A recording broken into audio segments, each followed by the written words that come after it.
Welcome to another episode of Artistic Blessings with Shawn. That's me. So today we're working on a piece that was inspired by a picture of some gladiolus by a friend of mine back in Oklahoma. Nope, not back in Oklahoma, they're here in Virginia. Wrong friend. Anyway, the beautiful magenta with some yellow centers, and I'll put that picture in right after this so you can see what that inspiration was. So I actually am starting this process all the way from just opening the canvas. So I will try to speed up through that, but I know that you guys want to watch some of it because some of you are still kind of new to this and need to see some of that behind the scenes prep work that happens. So if you're not interested in that, by all means, go ahead and skip through to the good parts, right? So, all right, thanks for joining me. Let's get in the studio.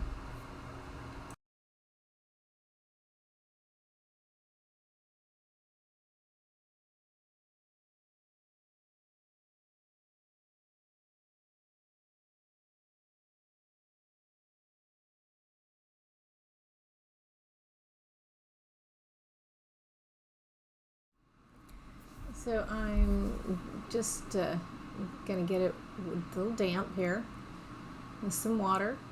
That's going to be to help make that canvas be stretched out just a little bit tighter. Grab my blow dryer here to dry that. That's what completes the process. And just tightening up the canvas makes it so that the canvas isn't quite so saggy, so that the paint's going to move around more evenly and not puddle in the center. There you go, tight as a drum now. So went to go lay it back down and I was like, oh, my plastic's all torn up. So let me flip over this parchment. Obviously, you know, I keep things around, use them as best they can. It's a nice clean surface. Hunting for my blue tape so I can tape those edges. So bear with me. So you are seeing this at double speed, but feel free to go ahead and speed it up if you want, or skip through this part, that's fine. You want to make sure that that blue tape comes right to the edge, as close to the edge as you can get without it coming over. I'm going to do that all the way around, and the reason we do that is just to help keep the back a little bit cleaner, so that it keeps a lot of the paint off of the back of the canvas. But it also helps should I decide to resin it, which I do sometimes. Actually, I'm doing it more now with my paintings, a resin finish. So it helps with removing the drips, because the back side of the painting, when you put the resin on and it's drying, it's dripping over that edge, it has little bubbles on the back. So having this paint here helps remove that, and then it just keeps the back of it clean.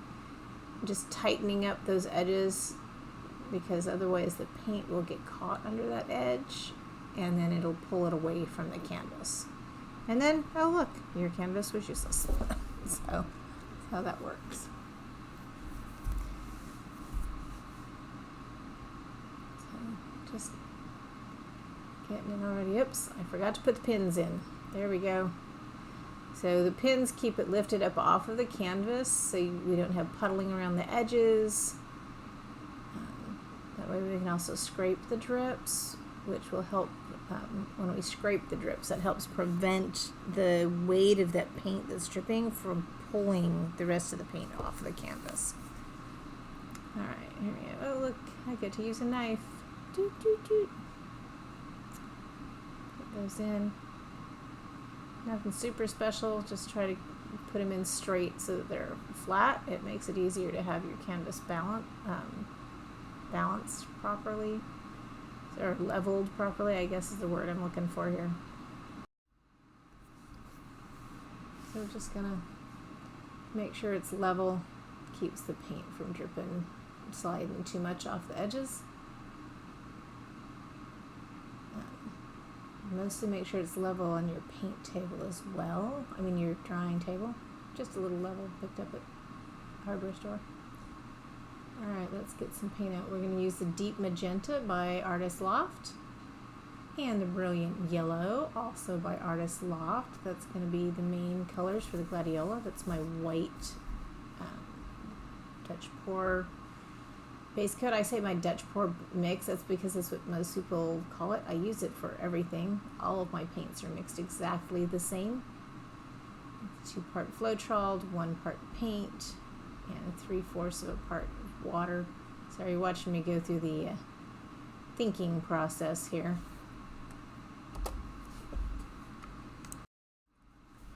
Alright, so I'm grabbing that Pthallo Green by artist Loft. So what I've decided is that I'm going to have a multicolored background. The greens of the garden. So just putting that down.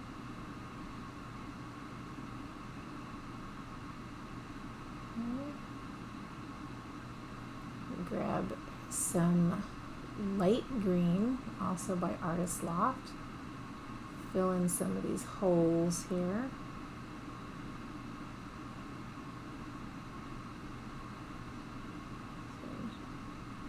So this would give it that, you know, kind of extra touch to have multicolored green background with the flowers in the garden.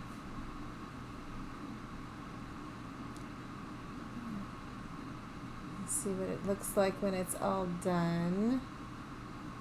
This will be fun. I just started doing this type of a background recently with another piece I did. I'm sure you can see that a couple of videos back. But I like the way it looks. It adds more depth, texture. I mean, I also still like the solid background. But in case you hadn't noticed, I am not a creature of habit. I like to change things up and try new things. Alright, this is my Emerald Green by Deco Art Metallics. So this is where that metallic-y shimmer comes in. So I got a few more little holes in there we're going to fill up and go around the edge with it some. Need to make sure there's enough paint on here. I actually think if I remember correctly, I had some white in there into the background. Not a lot, but some around those edges. Just help make sure the paint moves on the canvas properly.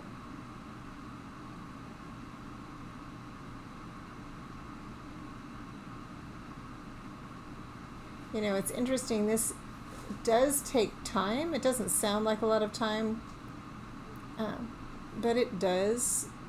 Between the thought process and the actually putting it together and the mixing of paint, you know, inevitably at an event, a live event that I go to, the most common question I get, the most common is, oh, did you paint all of these yourself? Yeah, yes, I did. But the next most common question is how long does it take you to do this? And I think that's a really interesting and deceiving question because A, well, I don't have a timer on. B, I could guesstimate based off of one of these videos, but so often I've sped up through them, or I'm not including all of the different pieces and parts and of the creative process in that calculation. So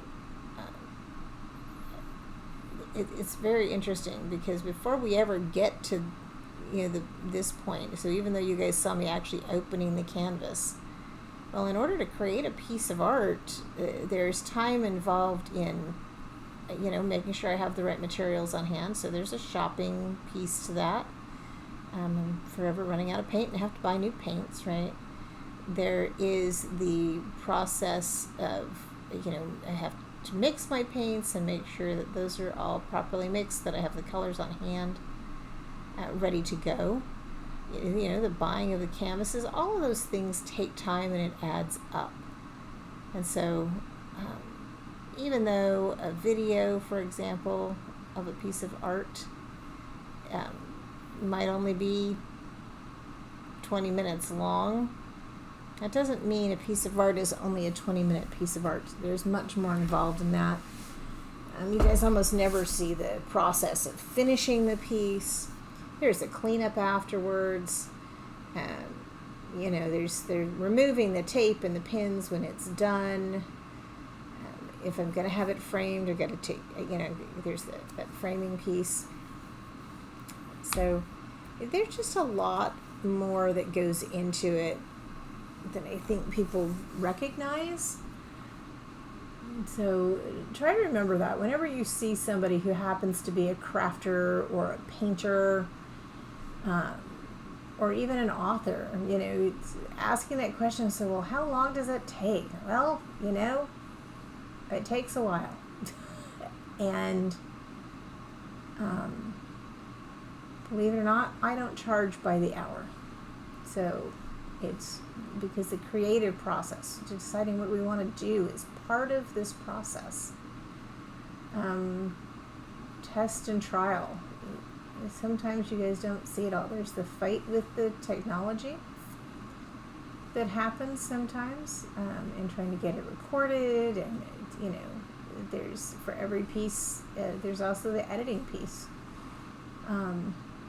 Trust me, it takes me way longer to edit than it does sometimes to create the video itself.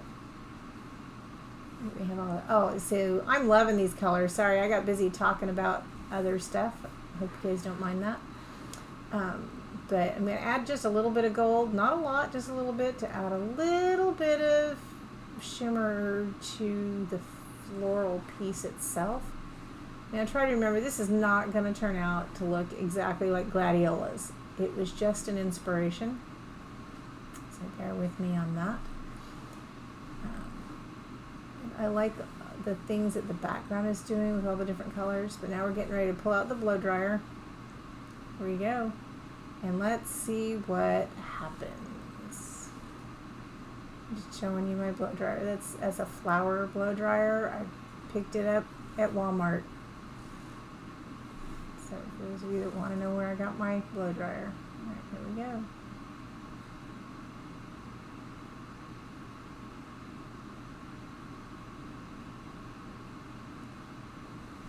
Now I did get a little sad here that not as much of the yellow showed through. It's really pretty, by the way.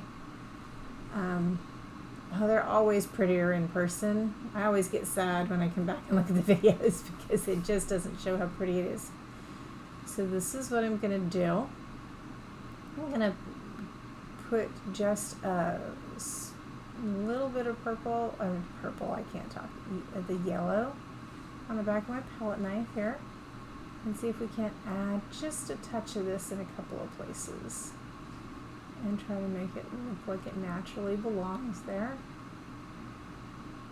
Okay. This is the type of stuff I usually speed everybody up through, is when I start embellishing the piece. But this is my regular speed. For this piece, it didn't take quite as much time to do all of that. It is something that I wanted to do.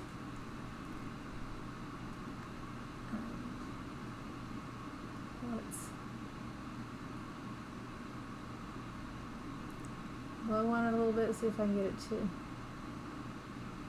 to blend a little bit. That's what's going on right here. But I'm loving the colors. I don't know about you guys. This piece is absolutely gorgeous in person.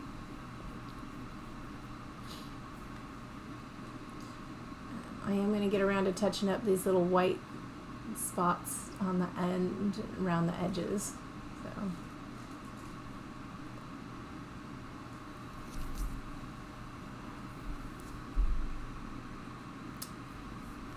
just getting a lot of thinking done. You know, I don't know if I recorded that part where I fixed the edges. So I'm blowing out, getting rid of the bubbles here with the torch.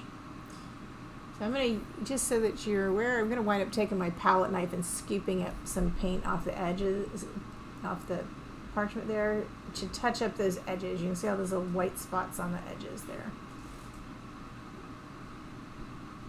A little clump in my paint.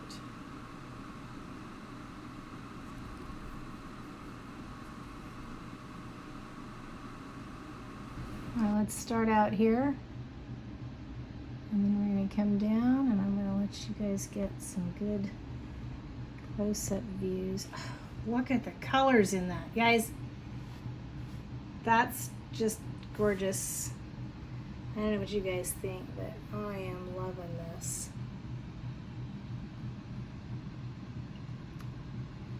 And you see all that shimmer from that emerald, metallic emeralds in there. Where's metallic? So the yellow with the magenta is just striking. Got a little bit of that shimmer from the gold in there. Can you see that? This is just so gorgeous. I'm just falling in love with it.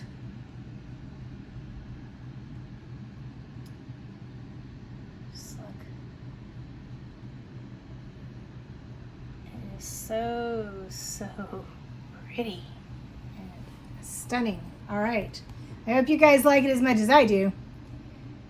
All right, I'm going to scrape those drips and then we'll be done. Thank you for joining me. Don't forget to give it a like, a subscribe, share, comment, etc.